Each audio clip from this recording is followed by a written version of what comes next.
Now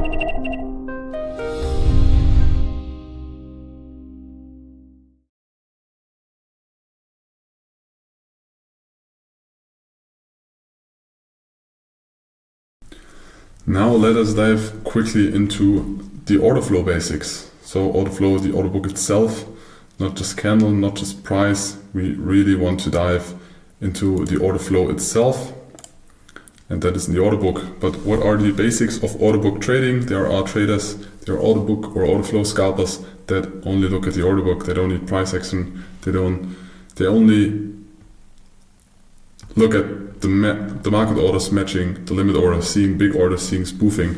There are a lot of techniques, but this is a whole own trading strategy for itself. But we took out of the order book or the speed or the order flow in general some mechanics that we find useful to combine with the trading strategies and setups we use, and we will explain you this in the following slides. So in the order book you can see that always market orders are hitting limit orders. That way we can see better the liquidity, because the charts don't show you the true participants in the underlying market, because you don't have level 2 data. You don't know if there was nearly no liquidity at all. Of course you can guess in the volume profile, but also this is level 2 data. If you only look at the candlestick charts, you cannot see how many contracts are traded.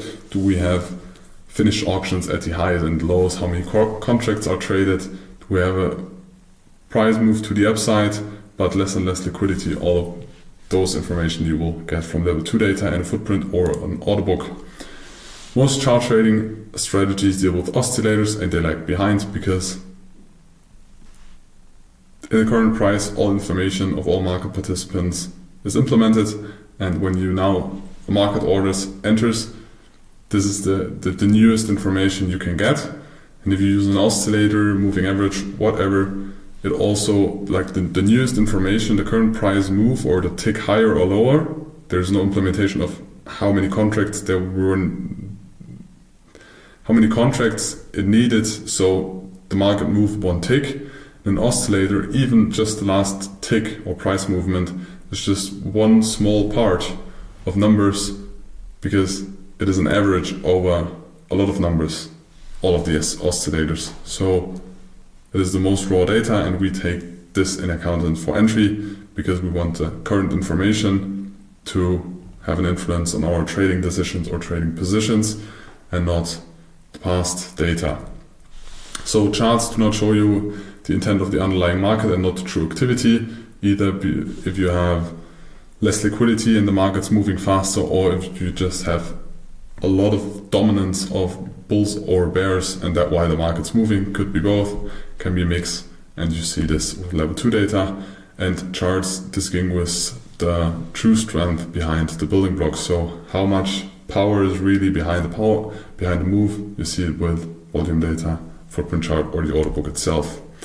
So in the order book we most of the time have a volume profile as well. You can see it here on the side and how many contracts there are traded on each price level, and we prefer the version that we have an order book with that as well, because again we will try to catch positions in low volume areas. The POC is a very interesting price level to get in or more out of positions, but the most interesting data are the low volume areas and high volume areas. For us, that's why we have the volume profile most of the times in the order book as well. And in the order book in general, we have price, we have the bids, so the people that want to buy. Just on the left side in blue you can see how many contracts are willing to buy on that price level.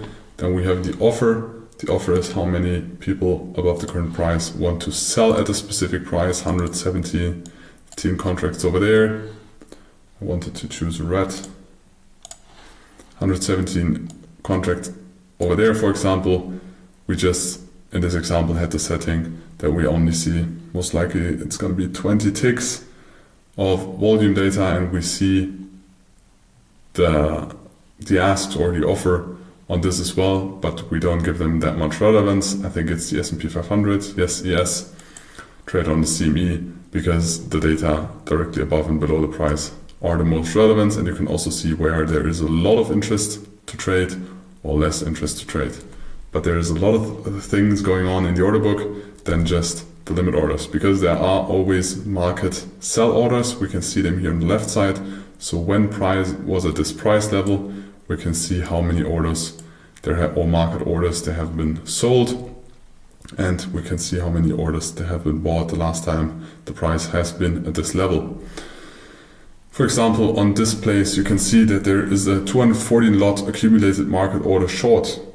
So if you compare this with the different numbers above, you see the price points before that, there is no such big number, and we are at a high volume area. We are close to the POC, so there is a lot of interest to trade, and this can give you valuable information. But just quick explanation that you understand the order book. It's not 100% necessary that you also take sells and buys into account. You can just take an order book with buys and sells. You will either way see the speed of the order books and the things we use and combine. So with order flow, we really read the pure price action. We will always see market orders hitting limit orders. That's it. And we see how the orders are matched and how fast they tick besides, and how many orders there are really on one price level, because price can stay on one level and there is no real trading action most of the times when we go to an extreme. So you just open any order book or go on YouTube and open an order book and just watch it, and then you will see it is ticking sometimes very fast up and down. Sometimes it just stays on one level, and like on this example, a lot of orders are accumulated. But when you will reach an interesting price level, for example, most likely in this day we will trade it a lot of up and down in here because we spend it a lot of volume. And then it can be very interesting if we go to the extremes, so kind of value areas of this mountain. It's interesting to see if the slow or the speed of the order book is slowing down. So how fast is the interaction between buyers and sellers? And if this slows down, it is the first indication that the acceptance here is low. So price can still spend some time over there, but the interaction gets slower, less contracts get traded. That's the first sign that this resistance will be declined and we don't have a breakout.